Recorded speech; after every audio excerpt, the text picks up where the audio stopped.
What's up, you guys? It's me, Wilkie, and today we went and me and my family, we went and saw some fireworks. Now, these fireworks were, it's not like a big one like, I don't know, New York or something, but it was Carolina Beach.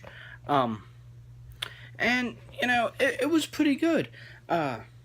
You'll see some clips further on. I recorded some of it for y'all, just for anybody who didn't get out there and get to see. Now, you know, today is July 3rd, and you know what that means. Tomorrow, July 4th, is also known as Independence Day, or, you know, the day America got its independence from Britain.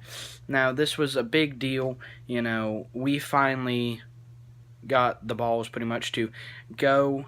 Well, we didn't go. We sent a declaration stating that we refuse to be treated harshly or known as under the control of Britain and England, and we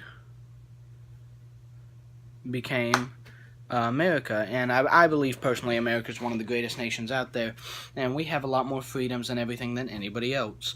So, you guys, this vlog's going to be pretty short. I want you guys, your mission today is to go out there, enjoy the day America was born, and hang out with family, enjoy all the freedoms we have, enjoy everything all those other countries don't, because we're America, this is what we have, and let's take advantage of it. So thank you guys for watching. I hope you enjoy.